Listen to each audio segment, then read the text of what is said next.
하나님 말씀 봅니다. 구약성경 창세기 35장입니다. 창세기 35장 1절에서 15절까지 보도록 하겠습니다. 창세기 35장 1절에서 15절입니다. 하나님이 야곱에게 이르시되 일어나 베델로 올라가서 거기 거주하며 네가 내 형 에서의 낯을 피하여 도망하던 때에 내게 나타났던 하나님께 거기서 제단을 쌓으라 하신지라. 야곱이 이에 자기 집과 사람과 자기 함께 모든 자에게 이르되 너희 중에 있는 이방 신상들을 버리고 자신을 정결하게 하고 너희들의 의복을 바꾸어 입으라. 우리가 일어나 베델로 올라가자. 내 환난 날에 내게 응답하시며 내가 가는 길에서 나와 함께 하신 하나님께 내가 거기서 제단을 쌓으려 하노라 하매 그들이 자기 손에 있는 모든 이방 신상들과 자기 귀에 있는 귀고리들을 야곱에게 주는지라. 야곱이 그것들을 세겜 근처 상수리나무 아래에 묻고 그들이 떠났으나 하나님 그 사면 고울들로 크게 두려워하게 하셨으므로 야곱의 아들들을 추격하는 자가 없었더라. 야곱과 그와 함께한 모든 사람이 가나안 땅 루스 곧 베델에 이르고 그가 거기서 제단을 쌓고 그것을 엘베델이라 불렀으니 이는 그의 형의 낯을 피할 때에 하나님 거기서 그에게 나타나셨음이더라. 리브가의 유모 드보라가 죽음에 그를 베델 아래에 있는 상수나무 밑에 장사하고 그 나무 이름을 알론바굿이라 불렀더라.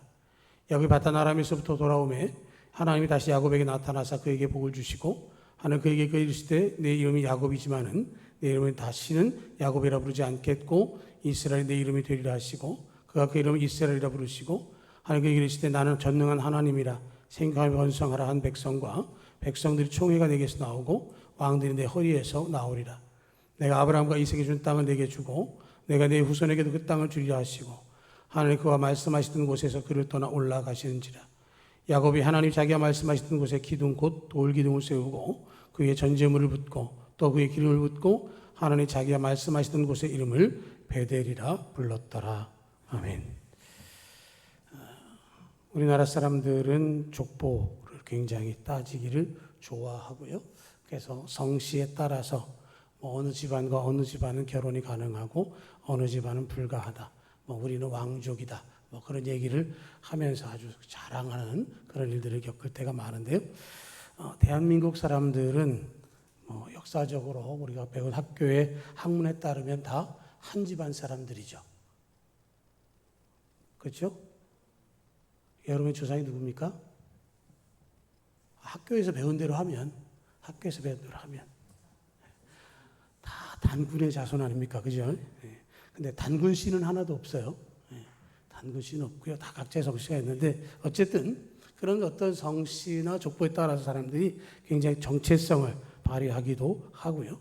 또 그것을 통해서 전쟁의 원인이 될 때도 있습니다. 그래서 상대방을 물리칠 때 어느 정도까지 물리친다고 얘기합니까? 상대방에 뭘 말려요? 씨를 말린다. 그런 얘기를 할 정도가 됐습니다. 성경 속에도 그런 족보 얘기가 많이 나오고요.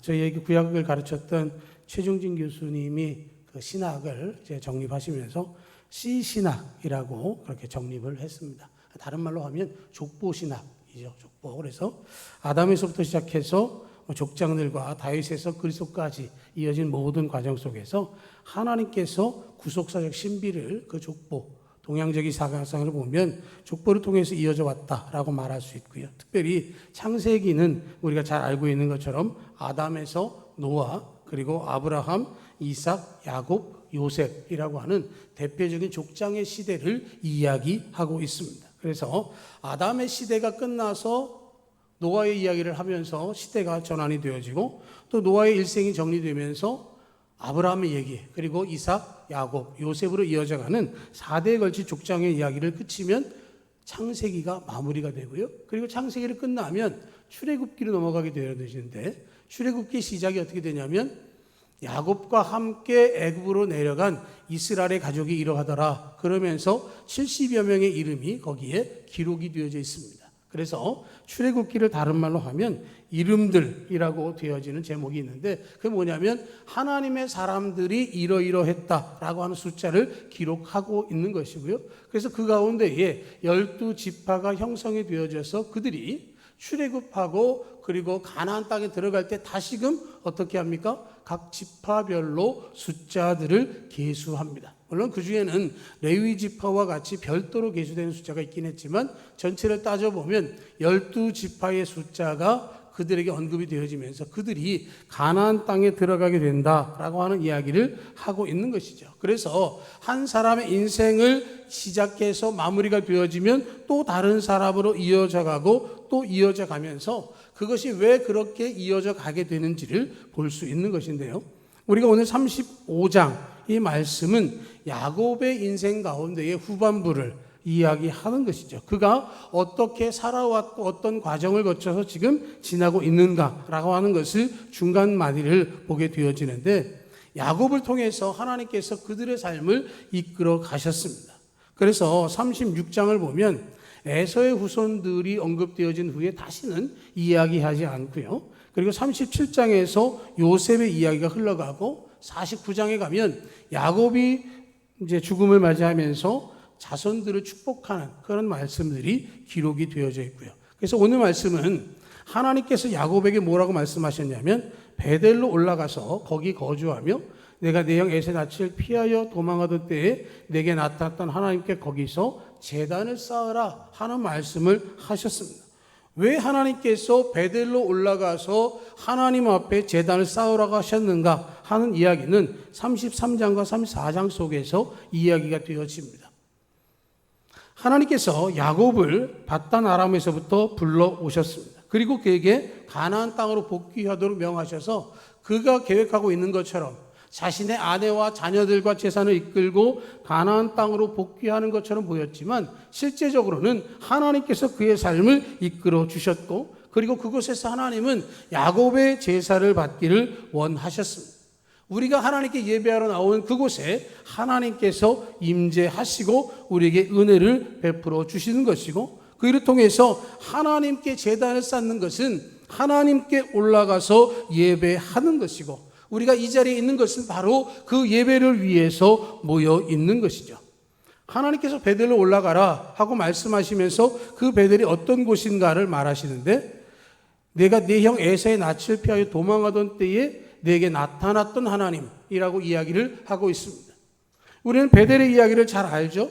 어떤 이야기입니까? 아버지 이삭의 축복권이 에서에게 넘어가기 전에 야곱이 그 축복을 대신 받아냈습니다. 그리고 형 에서를 피해서 외삼촌인 라반의 집으로 어머니의 고향인 밧단 아람을 가던 중에 만났던 하나님의 집 베델이라고 하는 곳에서 하나님을 만났었는데 그가 다시 돌아오게 되어지면 그곳에 하나님께 제단을 쌓겠다라고 말했던 그것을 다시금 확인시켜 주시는 것이죠. 내 형 에서의 낯을 피하여 도망하던 때 네가 가장 머리 둘 곳이 없고 안정되지 못한 그곳에서 만났던 내게 제사하겠다라고 했던 그 약속을 내가 기억하고 있느냐라는 말씀을 하고 있는 것이죠. 네가 고향으로 돌아올 때에 하나님께서 내게 생명을 주시고 자손들을 주시고 풍요를 허락하신다고 한다면 내가 고향으로 돌아올 수 있는 길을 열어주신다면 내가 이곳에서 하나님께 제단을 쌓겠다라고 말했던 그곳으로 내가 지금 너를 불러 올리고 있다라는 말씀을 하고 있는 것이죠. 자기가 하나님 앞에 약속한 것에 대해서 잊어버리고 살았던 그를 향해서 하나님께서 그를 기억하게 만들어 주셨습니다. 브니엘에서 야곱의 환도뼈를 치면서 그럼에도 불구하고 그에게 축복하셨던 하나님이 그를 통해서 구원의 일을 열어주시겠다라고 말씀하셔서 보내셨던 그 여정을 야곱이 중간에 멈췄습니다. 베델로 올라가야 할 그곳에서 그는 세겜이라고 하는 땅에 머물러 있었고요. 그러나 머물러 있음에도 불구하고 그 땅에서 엘로헤 이스라엘 하나님 곧 이스라엘 하나님이라고 하는 부름을 하면서 하나님과의 관계도 잘 쌓고 있는 것처럼 보였습니다. 그러나 세겜은 하나님께서 약속하신 곳이 아니었습니다. 하나님 베델로 올라가라고 말씀하셨는데 야곱은 베델로 가는 길을 멈추었고 세겜 땅에서 10년 동안 시간을 허비하게 되어졌습니다. 겉으로 보기에는 목초지도 많았고요. 물도 있고요. 거기에 깊은 우물이 있어서 가뭄이 와도 물이 마르지 않는 지역이었습니다. 사람들이 많이 모여서 경제적으로도 풍요한 지역이었습니다. 세겜의 아버지 하몰의 말을 따르면 이 땅은 너무도 좋아서 많은 사람들이 갖고 싶어하고 머물고 싶어하는 땅이다 라고 말하고 있기 때문에 야곱도 베델로 향하다가 세겜에 머물러서 그것을 바라보고 거기에 정착하게 되어졌다라고 하는 것이죠.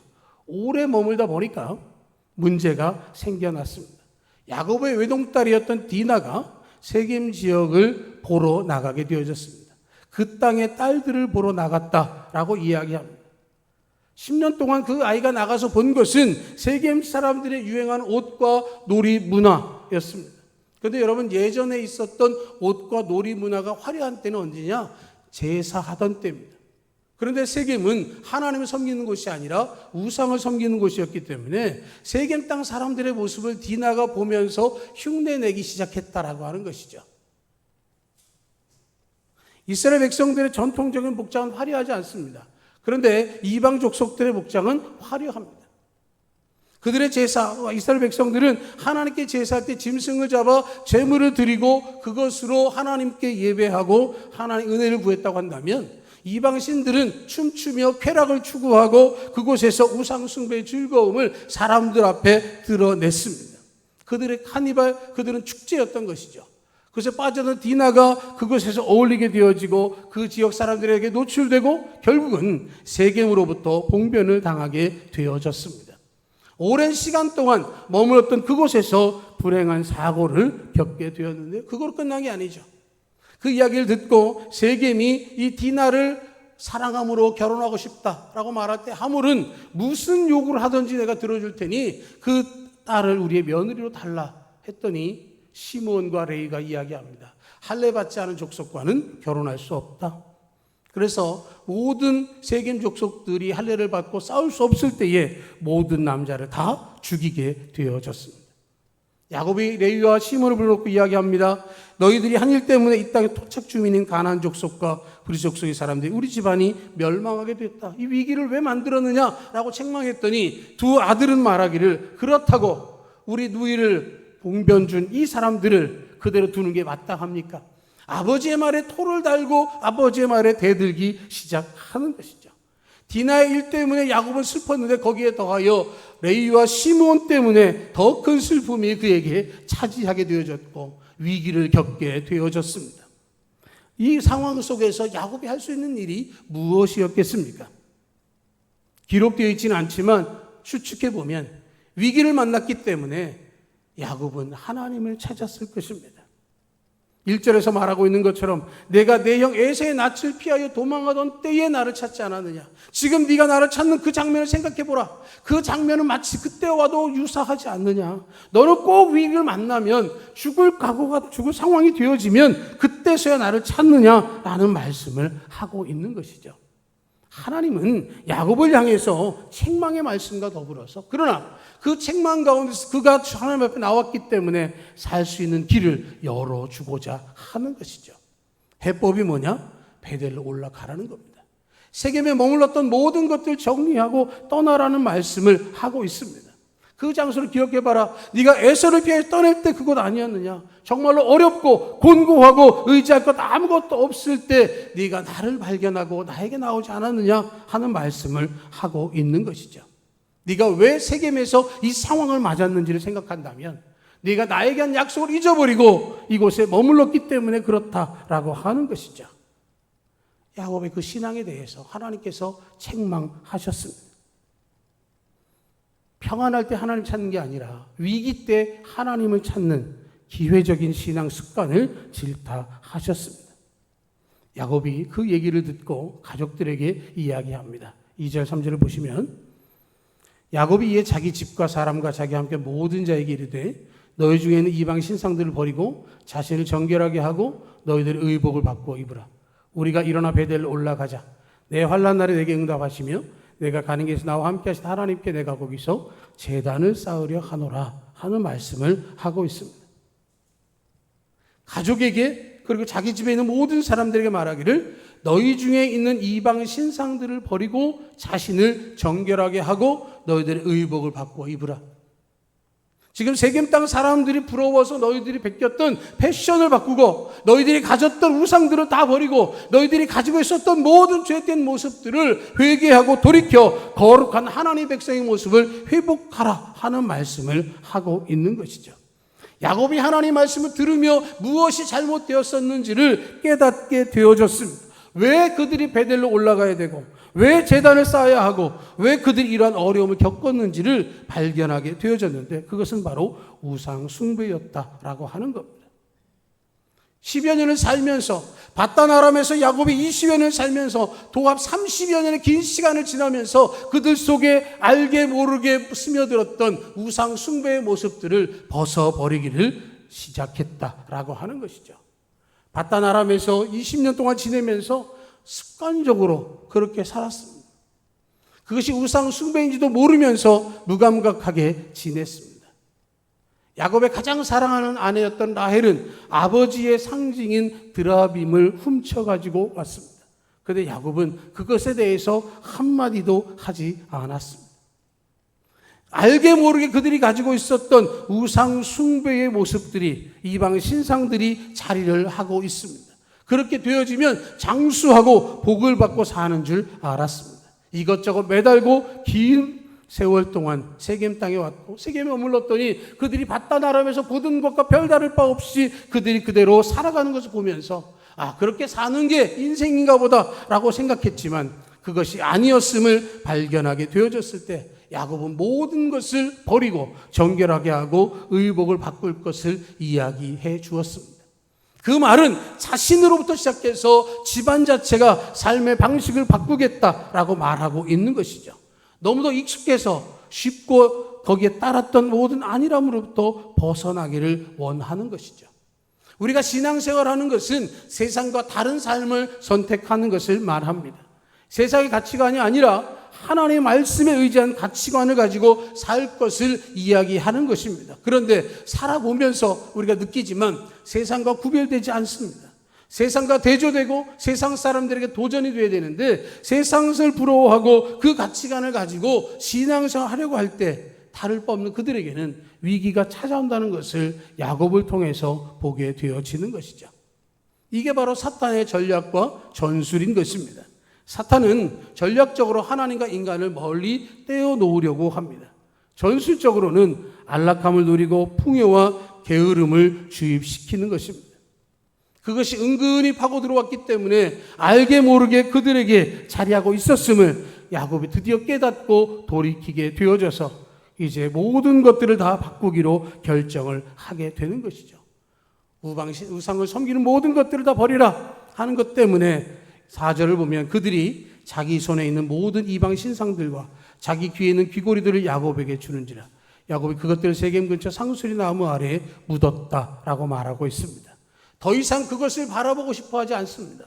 흙에 묻었다는 이야기는 그것을 어디 표시해 놓고 찾아가겠다가 아니라 이제 다시는 그것과 관계없이 온전히 하나님만을 섬기는 신앙을 갖겠다라고 하는 것을 결정했음을 이야기하는 것이고 그들은 급히 세겜 땅을 떠나게 되어졌습니다. 야곱이 염려했던 것처럼 가나안 족속과 브리스 족속이 그들을 공격할까 봐 두려워했었지만 오히려 그들이 야곱의 가족들을 두려워해서 그들을 추격하는 자가 하나도 없었고 그들이 가나안 땅 루스 곧 베델에 도착하게 되어졌고 그리고 제단을 쌓고 그곳을 엘 베델이라고 불렀습니다. 하나님의 집이라고 불렀던 베델에 그곳에 계신 그 하나님을 우리가 드디어 만났다라고 하는 고백을 하고 있는 것입니다. 그곳에서 내 하나님이 되셨음을 고백하면서 베델의 하나님 엘 베델 하나님께 감사를 고백하고 회개하고 회복해 주시고 안전케 하심에 대해서 그들은 찬송케 되어졌고 진작에 이렇게 했어야 되는 것을 잃어버렸던 것을 자신들은 후회하고 있었을 것입니다. 그 모든 상황을 되짚어보면서 야곱은 판단하기를 그 원인이 자기에게 있음을 알게 되어진 것이죠. 그때 바로 베델로 올라왔다면 디나가 겪어야 할 일이나 레위와 시몬이 행할 일들이 있을 수 없었을 것임을 그는 알게 되어졌기 때문에 그곳에서 신앙을 회복하고 하나님이 거기서 그에게 나타나셨음을 경험케 되어졌습니다. 그래서 하나님께서 그에게 말씀하기를 9절 이하에 보면 하나님이 야곱에게 나타나셔서 그에게 복을 주셨습니다. 두렵고 떨림은 사라지고 그에게 기쁨과 감사가 넘치게 하셨습니다. 10절에서 야곱이라고 한 이름을 이스라엘이라고 바꿔주셨던 그때로부터 다시금 또 떠올리게 하시면서 그의 이름을 이스라엘이라고 부르셨습니다. 다시는 야곱이라 부르지 않겠다. 다시 너의 과거로 돌아갈 수 있도록 내가 너에게 허락하지 않겠다는 말씀을 해주고 있는 것입니다. 공식적으로 이스라엘이라고 하는 이름을 얻게 되어졌고요. 11절과 12절에 보면 하나님 그에게 이르시되 나는 전능한 하나님이라 생육하며 번성하라. 한 백성과 백성들의 총회가 내게서 나오고 왕들이 내 허리에서 나오리라. 내가 아브라함과 이삭이 준 땅을 내게 주고 내가 내 후손에게도 그 땅을 주리라 하는 말씀을 하셨습니다. 여러분 11절과 12절 같이 읽겠습니다. 시작. 하나님이 그에게 이르시되 나는 전능한 하나님이라 생육하며 번성하라. 한 백성과 백성들의 총회가 내게서 나오고 왕들이 내 허리에서 나오리라. 내가 아브라함과 이삭에게 준 땅을 내게 주고 내가 내 후손에게도 그 땅을 주리라. 아멘. 이 약속의 말씀이 여러분들에게 주어지기를 축복합니다. 이 고백이 여러분들의 고백이 되기를 축복합니다. 하나님을 찾아 하나님께 예배했던 야곱에게 하나님 만나주시면서 그에게 복을 주시고 이름을 바꿔주시고 그에게 약속하신 모든 것들을 허락해 주시겠다라고 말씀하셨습니다. 하나님을 찾고 말씀에 순종하고 하나님 만남을 통해서 온전한 회복을 얻게 되어졌습니다. 힘들고 어려울 때 우리를 찾아주신 하나님은 일상 가운데도 우리의 모든 것들을 보고 계십니다. 하나님의 때에 우리에게 말씀하시고 하나님의 때에 역사해 주시고 그 모든 과정들을 야곱의 인생 가운데 한 장면 가운데 우리를 발견할 수 있도록 만들어 주셨습니다. 야곱은 이렇게 살았음에도 불구하고 이후에도 여러 가지 어려움들을 겪습니다. 16절로 21절을 보면 야곱이 그의 아내를 여행 중에 잃게 되기도 하고요. 그의 맏아들이었던 루벤이 아버지 첩인 빌하와 동침하는 끔찍한 일도 일어납니다. 그러나 그런 모든 사건이 있었음에도 불구하고 야곱은 하나님이 명하신 그 걸음에서부터 멈추지 않았습니다. 세겜에 머물러서 겪었던 여러 가지 일들을 기억하고 있는 야곱은 더 이상 흔들리지 않는, 무너지지 않고 견고한 신앙으로 하나님만을 바라보게 되어졌습니다. 야곱의 인생은 우리가 생각할 때 정말로 쉽지 않은 인생이었습니다. 그는 4명의 아내와 13명의 자녀를 얻었고 많은 재산을 가졌지만 그 모든 것이 이루어지기까지 그는 겪을 수 없을 일들을 수없이 겪어야 했습니다. 그리고 그 후에 그는 자신이 가장 사랑했던 아들인 요셉을 잃은 22년여를 고통 속에 보내게 되어졌습니다. 130세가 되었을 때 그는 가나안 땅을 떠나 애굽으로 내려가야 했습니다. 거기서 바로를 만났을 때 야곱은 자기 인생에 환난과 공고가 많았음을 이야기합니다. 그러나 그럼에도 불구하고 하나님께서는 그의 삶을 바꿔주셔서 언제나 동행하시고 그의 인생 가운데 복된 인생으로 그가 어떤 사람인지 누군지를 알도록 이스라엘이라고 하는 이름으로 끝까지 불러주셨습니다. 우리는 이 축복이 우리의 복이 되기를 간절히 소망합니다. 하나님께서 야곱에게 불러주셨던 이 은혜가 우리에게 있어져야 합니다. 우리가 알게 모르게 가지고 있었던 우상 숭배와 영적인 더러운 것이 있다고 한다면 정결한 하나님의 백성으로 우리의 삶의 방식을 구체적으로 바꿔야 할 것이고 우리의 삶을 통해 하나님 원하시는 진정한 베델의 신앙으로 하나님 만나고 하나님 음성을 듣는 우리들이 되어야 할 줄로 믿습니다. 세겜을 떠나야 베델로 갈 수 있습니다. 뒤로 돌아보고 미련을 두면 하나님 나라에 합당하지 않습니다. 쟁기를 들고 뒤로 돌아보는 자는 하나님 나라에 합당하지 않다고 예수님께서 말씀하셨습니다. 지나갈 시간은 우리가 바꿀 수 없습니다. 그러나 앞으로 주어지는 것은 우리가 선택하는 것입니다. 세겜에 머물 것인가 베델로 올라갈 것인가, 세겜에 머물러서 환난당할 것인가 베델 올라가서 엘 베델 하나님을 만날 것인가. 하나님 우리에게 복을 주시고 이름을 바꿔주시고 우리에게 약속의 자손임을 확증시켜 주셨던 그 언약의 모습이 우리 가운데 있음을 통해서 세겜이 아니라 베델에서 하나님 만나고 믿음의 명문 가문들이 될 수 있기를 주의 이름으로 축복합니다. 아멘.